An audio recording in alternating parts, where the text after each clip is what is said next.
राम राम मित्रांनो, राजमंगल स्टोरीजमध्ये तुम्हा सर्वांचं मनापासून स्वागत. सर्वांना जय हरे विठ्ठल.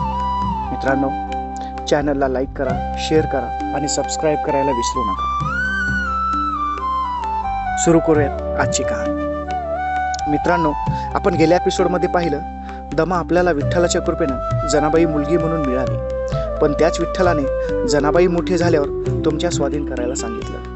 दमा सर्व हकीकत दामासेठला सांगतो आणि दामासेठ दमाचं सर्व ऐकून घेतल्यानंतर दमाला घट्ट मिठी मारतात आणि म्हणतात, दमा, माझ्या विठ्ठलाचा आदेश तो माझ्यासाठी सर्वोपरी. दमा, आजपासून जनाबाई माझी मुलगी.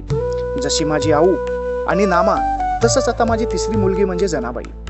आता आपली मुलगी आपल्यापासून वेगळं होणार या भावनेने करूड रडायला लागते. तेव्हा गोणाई करूडला घट्ट मिठी मारून समजावतात, करूड, आपण इथे काही दिवसाचेच पाहुणे आहोत.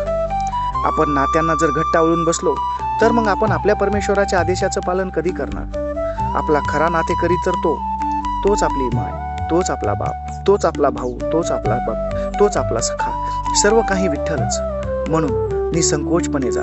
आता जनाबाई माझी मुलगी, मी सांभाळ करेन तिचा. तसे ही मुलगी परक्याचं धन. आज नाही तर उद्या ती सासरी जाणारच की. करूडला गोनाबाईचं बोलणं पटलं आणि आपल्या मुलीला घट्ट मिठी मारून करूड आणि दमा जनाबाईला दामासेठच्या स्वाधीन करून निघून जातात. कुठल्याही लहान बाळाला आपल्या आई वडिलापासून वेगळं होणं हे त्यांच्या आयुष्यातील सगळ्यात वाईट गोष्ट मित्रांनो. पण इथे जनाबाईच्या आयुष्यात तसं नव्हतं बरं का. कारण इथे आता जनाबाईला 2 आया मिळाल्या होत्या आणि 2 वडील. जनाबाई आता हळूहळू नामदेव आणि आऊबाई यांच्यात रमायला लागली. दामासेठ जशी विठ्ठलाची भक्ती मनोभावे करतात तशीच भक्ती आता जनाबाई आणि नामदेव ही करायला लागले होते.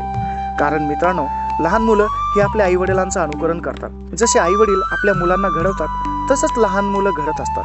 म्हणून आई वडील हे मुलांचे पहिले गुरु असतात. दामासेठ यांचा नित्यक्रम विठ्ठलाचं नामस्मरण करून आपल्या घरातील देवांची पूजा करणं आणि आपल्या घरातील देवांची पूजा झाल्यानंतर गावातील विठ्ठल मंदिरात जाणे आणि विठ्ठलाला प्रसाद दाखवल्यानंतरच आपण स्वतः अन्न ग्रहण करणे. नामदेव आणि जनाबाई हे रोजच पाहत असतात. एक दिवस नामा आपल्या आईला विचारतो, आई, बाबाजी विठ्ठलाला नैवेद्य घेऊन रोज रोज जातात, तो विठ्ठल खातो का ग? आणि गोनाई सहज बोलून जाते, हो नामा, देव भक्ताच्या हातून सर्व काही ग्रहण करतो. देव तर भक्तीचा भुकेला आणि तो आपल्या भक्तासाठी काहीही करतो. नामदेव आता इथंच थांबत नाहीत बरं का. आणि ते पुन्हा आपल्या आईला विचारतात, मग आई, विठ्ठल माझ्या हातचं नैवेद्य खाईल ना ग? आणि गोनाई सहज बोलून जातात, नामदेवा, जर तू प्रेमाने देवाला नैवेद्य दिलास तर तो नक्की खाईल बघ. चला आता खेळायला जा म्हणत गोनाई पुन्हा आपल्या कामात रमून जातात. नामदेव आणि जनाबाई खेळण्यासाठी घराच्या बाहेर पडतात. पण गोनाबाईंनी सहज बोलून गेलेली गोष्ट मात्र नामदेवाच्या मनामध्ये घर करून बसते. ती म्हणजे देव नैवेद्य खातो. हळूहळू दिवसामागून दिवस जात असतात आणि एक दिवस दामासेठला अर्जंट काम येतं आणि त्या कामानिमित्त त्यांना बाहेर जायचं असतं. म्हणून ते गोनाईला सांगतात, गोनाई, आज विठ्ठलाचा नैवेद्य दामा घेऊन जाईल. एवढं गोनाईला निरोप देऊन दामासेठ निघून जातात. आपल्या वडिलाचा आदेश ऐकून लगेच नामदेव तयार होतात आणि आपल्या आईकडून नैवेद्य घेऊन थेट निघतात मंदिराकडे. आणि हळूच जनाबाई ही नामदेवाच्या पाठीपाठी घरामधून बाहेर पडते आणि तीही नामदेवाच्या पाठीमागे मंदिराकडे निघून जाते. नामदेव घाईघाईत पोहोचतात मंदिरामध्ये आणि देवाकडे पाहत देवासमोर नैवेद्य धरत म्हणतात, विठ्ठला, आईने तुला नैवेद्य दिला आहे, गरम गरम आहे, तोपर्यंत खाऊन घे म्हणत नामदेव इकडे तिकडे पाहतात. पण देव काही येतच नाही. पुन्हा नामदेव म्हणतात, देवा, लवकर खा, नाहीतर हा नैवेद्य थंड होईल. मग थंड झालेलं अन्न खायला तेवढं तुला चवदार लागणार नाही. त्याच्यामुळे तू हे लवकर खाऊन घे. थोडी वेळ वाट पाहिल्यानंतर सुद्धा देव येत नाही. आता नामदेवला वाटतं कोणीतरी चोरून पाहत असेल, म्हणून नामदेव इकडे तिकडे पाहतात. देवासमोर नैवेद्य ठेवून ते मंदिरातले सर्व कोपरे इकडे तिकडे जाऊन पाहतात, पण त्यांना कोणीही दिसत नाही. तेव्हा नामदेव पुन्हा देवासमोर येतात आणि पुन्हा नैवेद्य देवासमोर धरत म्हणतात, विठ्ठला, मी सगळीकडे पाहून आलो, कोणीही नाही, लाजू नको, तुला कोणीही पाहत नाही, तू नैवेद्य खा, नाहीतर तो थंड होईल. एवढं म्हणून नामदेव पुन्हा देवाला विनंती करायला लागतात, पण देव काही येतच नाही. आता मात्र नामदेव देवाला भांडायला सुरुवात करतात. म्हणतात, माझे बाबा जेव्हा तुला नैवेद्य देतात तेव्हा ते नैवेद्य मात्र तू आनंदाने खातोस आणि मी तुला देतो तर खात नाहीस.